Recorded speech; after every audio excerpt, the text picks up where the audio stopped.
क्रिकेटच्या चक्रव्यूहात देशभक्ती हरवते का? आशिया चषक येतोय आणि त्यासोबत येतोय पुन्हा एकदा भारत पाकिस्तानचा थरारक सामना. टीव्हीवर ट्रेलर, ट्विटरचा ट्रेंड, सोशल मीडियावर भावना, पुन्हा सगळंच रंगणार. पण थांबा आणि स्वतःला एक प्रश्न विचारा, हा सामना खरंच पाहायला हवाय का? आपण पहलगाम सारख्या निष्पाप हिंदूंवरील गोळीबार विसरलो का? 26/11चा ताज हल्ला आणि शहीद झालेले जवान विसरलोय का? हे सगळं विसरून आपण खेळ भावनेच्या नावाखाली पुन्हा त्याच देशाशी सामना खेळतोय.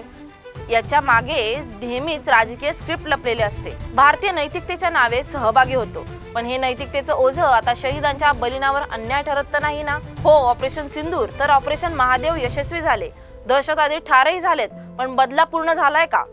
बंदुकीचा बदला वेगळा आणि स्मृतीतला बदला वेगळा असतो, हे आता आपण जाणायला हवंय. आजची खरी लढाई मैदानावर नाही तर आपल्या मनात, आपल्या आठवणीत असायला हवी. खेळ खेळाचं ठीक आहे हो, पण राष्ट्राची इज्जत कधीही खेळ बनता कामा नये. कारण ट्रॉफी पुन्हा मिळेल, पण शहीदांचं बलिदान विसरलं तर भारतीय असण्याची ओळख आपण नक्कीच हरवून बसू. आता तर तारीख जाहीर झाली आहे, परंतु हा सामना होणे कितपत योग्य आहे हे तुम्ही आम्हाला कमेंटमध्ये नक्कीच कळवा. जय हिंद.